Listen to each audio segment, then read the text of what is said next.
music industry podcast, and I'm David Andrew Wiebe. Let's dig in. And today I wanted to share with you my career update for November 2016. Welcome. I've been doing a lot of catching up here in November, but I still don't feel like I'm totally caught up with everything that I need to do right now. I've had a lot of work to do. I've had about 20 extra articles to write this month for my regular work, and I always make it a point to prioritize paid work over pro bono work, even though I'm really passionate about some of the free or pro bono work that I do, even with the music entrepreneur coming in to support your dreams, your visions, your goals, and your honeypots or projects that you want to do. And if you happen to be listening to this on the podcast, just like the last time, you should know that there's also a visual component to the whole thing. So there's a video that you can watch and follow along with if you'd like to, but you can also just listen if that's what you prefer. First thing I'll cover is new posts on the website at musicentrepreneurhq.com. There's 10 books every musician should read in their lifetime. This was a guest post via the good folks at officerock.com. Now, you should know I didn't choose any of these books, but they all sound pretty interesting to me and they might be worth a look. The next post that's new on the site is what is music marketing? You'll probably notice that there's quite a few sort of back to basics posts and content that's been published on the site this last month. And that is a deliberate thing, partly because I've done more keyword research as of late, and there are reasons for that. I'll explain it a little bit more later, but creating content around those specific keywords should help me drive more traffic and appeal to more relevant audiences. So that's pretty much what's happening there. Another new post is how to make a killer set list. I think this is pretty self-explanatory. Every band that performs live needs to put together a set list that really captivates the audience and holds their attention. And this article talks about that in depth. But it is an article that used to be on the Tune City blog when that was still around. And it's an updated version of that. So I've added a lot of content. There's another post that I took from the old Tune City blog called How to Budget for Your Music Career. And again, I've updated it with additional detail. I think that's a really important topic for any musician. You need to be able to keep up with your finances to be able to sustain your creativity over the long haul. And this post covers that. And then there was episode 19 of the podcast, which was an interview with the wonderful Helen Austin. She's a Juno Award-winning songwriter and artist that lives in Canada. And it's not the first person on the podcast with an accent, although some people might say that I have an accent, so that's a whole other thing. And I probably do have some kind of Canadian accent. Another post that went up is what is Sound Exchange? So if you've ever been curious as to what exactly it is Sound Exchange does and how they are different from PROs or performance rights organizations, I would suggest having a look at this because it tells you a lot about that. Another new post is what is Bandcamp? I don't think there's too many musicians out there that aren't aware of what Bandcamp is. So I've provided some additional detail like how to market your music on Bandcamp and things like that. And there's also, what is DistroKid? And they are a music distribution service, just like CD Baby or TuneCore. Sort of what's different about them and what fascinated me was that they let you pay a one-time fee, I think it's $19.99, to distribute as much music as you want. So that might be one of the attractive aspects of this specific service, and you might want to take advantage of it if you're a particularly prolific musician that's constantly distributing their music digitally. And there was also episode 20 of the podcast in which I did Traffic Analysis 2016. So if you listen to the last episode, you know exactly what I'm talking about there. And all this content that I just mentioned will go in the November resource pack once it's released. But like I mentioned earlier, I've been kind of busy. So at this point, I'm still working on the October resource pack. So I've got a bit of catching up to do in that regard. I'll talk a little bit about what's happening with products on the website as well. As you know, I'm working on my next book, Flashes of Elation, but that's maybe a kind way of putting it because I haven't really had the chance to work on it a lot as of late, but I do want to get to it, and I do want to do a better job of promoting it also. I'm tossing around actually several other book ideas right now. Now, I won't really be prioritizing those certainly over Flashes of Elation, but they are in the back of my mind as far as what I'd like to do after that. And I'm also looking to create 2017 versions or updated versions of all the available products on the website. And I think that'll help with sales as well. Let's get into projects. Now, something I haven't really touched on before is projects, because I actually do a lot outside of even TME and my usual freelance writing work. So I thought I would cover these a little bit because I think they might be of interest to you, and they do connect to the music industry in different ways. The first one is Using Your Power. Now, this is a new podcast, and we actually just launched the website here in November. I think it was only a week or two ago that we officially launched. It was kind of a soft launch, or I guess a better way of saying that is we didn't do like a huge promotion when we went live, but I'll use opportunities like this to let people know about the fact that there's this new podcast that I'm a part of. And if you like my posts about personal development, reading books, and inspiration, I think you'll really like this, and you may even want to move over there instead of at The Music Entrepreneur, because as you know, The Music Entrepreneur is about entrepreneurship in music.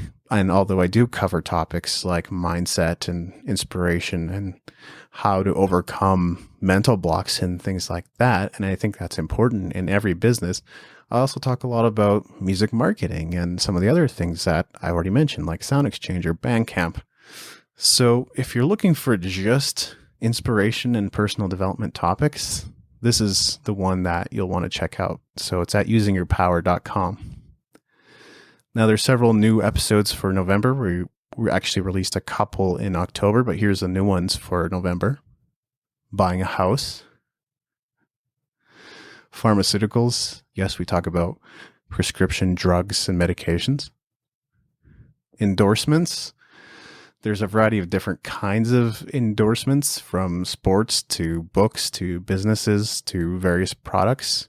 We all endorse on a daily basis, and learning to use that in a productive way can help you in your career or in your life.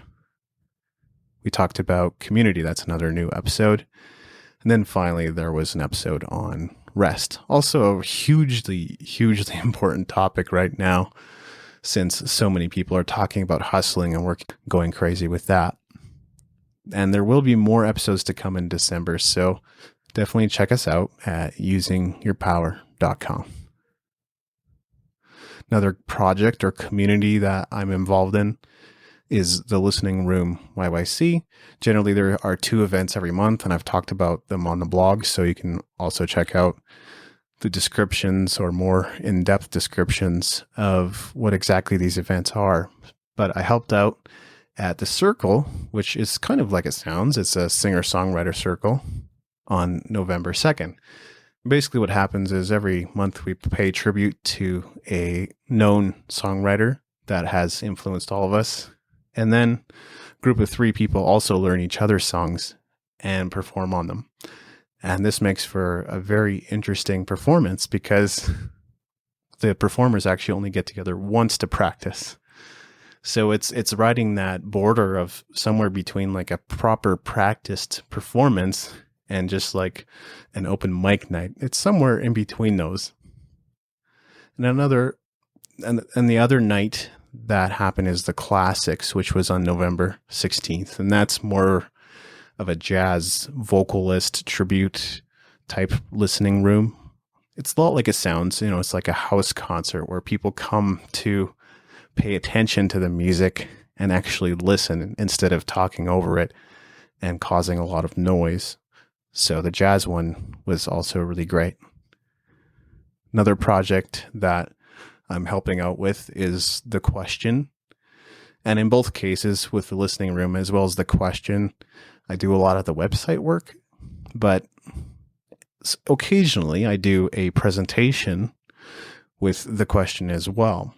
And our regular presenter is Fred Tamagi, but in November, I decided to do my second ever presentation at The Question. So I wrote a full presentation and shared it at the November gathering on the 20th. So that was another fairly major undertaking. I think it was something like 5,000, 6,000 words. Now let's move on into shows or performances. There were a few dates in November, but certainly not as many as October. And this is all connected to kind of my music career activities. On November 3rd, I played at the Movie Mill in Lethbridge with Adrenalize. Now, this didn't go exactly as expected, and I think some things just fell through the cracks with marketing, so we didn't have much of an audience. But we did sound really good in the movie theater, and that's partially due to the help that we received from our sound guy. So that was pretty cool. On November 11th, I played with Long John Lev at Cafe Koi. This was a well-attended event and overall a very enjoyable show. So that was a really great one. And then this was just this last weekend for me. On November 26th and 27th, Long John Lev played at the Eau Claire Market, which is downtown Calgary, at the annual Market Spot Winter Market. And this was a pretty laid-back performance, but we had a lot of fun with that as well and gained more live experience, which is always great as a musician. I'll talk a little bit about what's new with music. Unfortunately, there aren't any new releases to talk about just yet, but I am working on a new track called, or at least I'm calling it, Feeling. I still have yet to record it, but it's all written and I've went through it a bunch of times to kind of figure out what the arrangement will be. So that'll be forthcoming quite soon. Compuzor is another project I'm involved in, and it's based around the quirky sense of humor of its founders, which is myself and Captain Kmart, also known as Carlo. Now there's one unreleased track that I did, and it is kind of a comedy space track. So a video for that will be forthcoming. One I did before actually was Spilled Milk, and we did kind of a 90s alternative parody for that. So if you look up Spilled Milk music video on YouTube, you should be able to find that. Now, last year we did a Christmas special for Compuzor called Wami Saves Christmas, and we're working on the second part. So that should be forthcoming in December, and that's pretty exciting and a lot of fun. I'd like to review Traffic. I know this is something I haven't really done before, although I already did kind of a 2016 traffic analysis, so maybe none of this will come as a major surprise. It's something I talked about in the last episode of the podcast. But here are the stats. So this is where podcast listeners can't see what's going on and may want to go and check out the accompanying video for this episode as well. But in terms of sessions, November isn't quite over as I show you this graph, but in terms of overall sessions, nearly 6,000. It's 5,954 this month. I'm pretty happy with the way things are progressing traffic wise. The daily average is about 200 sessions per day, with a low of about 122 sessions and a high of 283 sessions, or nearly 300. So that's cool to see. But the bounce rate is way up at 90.17%, and that's much too high for my comfort. So that's something I need to work on and figure out why that's happening. Maybe there's just a disconnect with the content people are arriving at. I don't really know. And the average session duration is also pretty short at 46 seconds. So even though traffic is up, and that's really good to see, some of the stats are pointing to not so good things at this particular moment in time, despite my best efforts to create engaging and interesting content and of course, educational content as well. Most of the traffic is new visitors too, so that explains why there wasn't much in terms of sales. I'll be talking more about that in a moment, but when you don't have many return visitors coming to your site or people that have already had exposure to your site, it's not surprising that they'll be a little bit harder to convert. So 86.71%, if you can't see the numbers, is how many new visitors I have to the site overall, out of a total of 100%. I'll talk about sales a bit, but I already alluded to the fact that it doesn't matter a whole lot. I could show you all the payment dashboards. Maybe that's something I will do in the future because I am a transparent entrepreneur.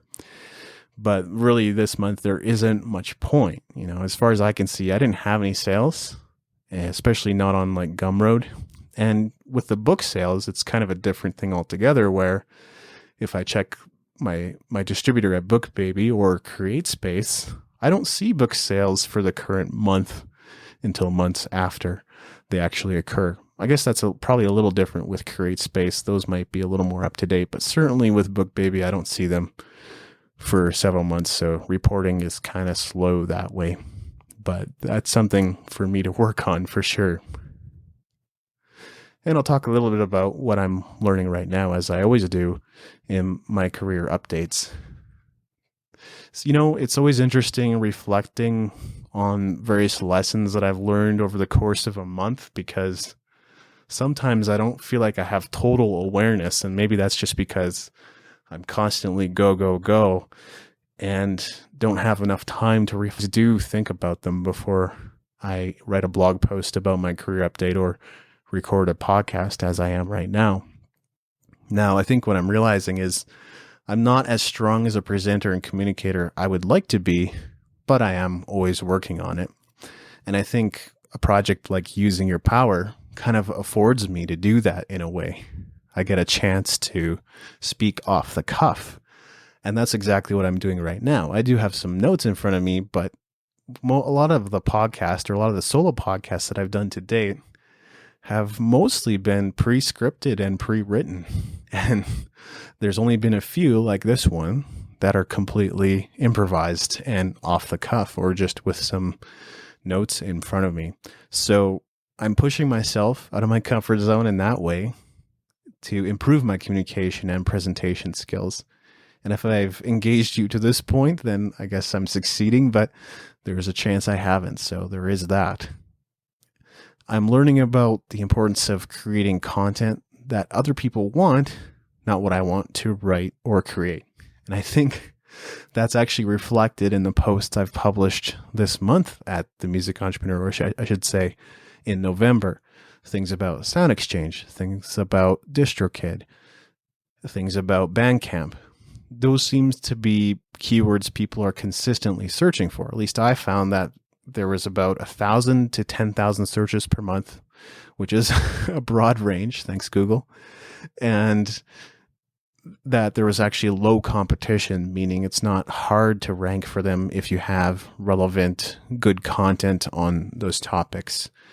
But if people are regularly searching for them, or if the search volume is that amount on any given month, then it's something that I believe I should cover, especially since we're talking about music entrepreneurship.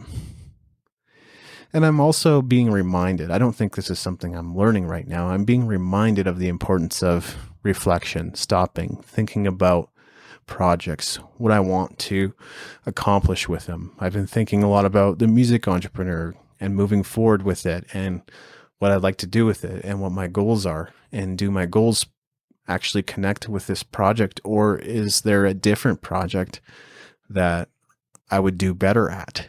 So those are some of the things that I've been giving more thought to. And there's not necessarily any logical endpoint. And I think I've talked about this before with blogs or podcasts or websites. There isn't necessarily a defined endpoint for whatever you do with a project like this. And I'm starting to think about what that endpoint might look like for me. Things are hard right now. And Seth Godin says, when things are challenging, that's not the time to stop. So I'm not going to stop. I'm going to keep going. But you also want to think about whether or not you can be the best in your industry or the best in your niche. And I've sort of defined some endpoints, but I'm not coming to them anytime soon. So if you're thinking I'm going to go away in the near future, that's not at all what I'm saying. But what I am saying is that I've put those milestones in place to tell me whether or not I'm doing something that's worthwhile, something that matters, something that reaches people and inspires them. And I know my book was one of those things, but that's just like one of many aspects of the website and the Music Entrepreneur Project as a whole. So those are some of the things that I've been thinking about and learning. Thank you so much for tuning in. That's been my career update for November 2016. Thanks for listening. Make sure to go to musicentrepreneur.hq.com for show notes and other goodies, and leave us a review in iTunes to help us spread the word.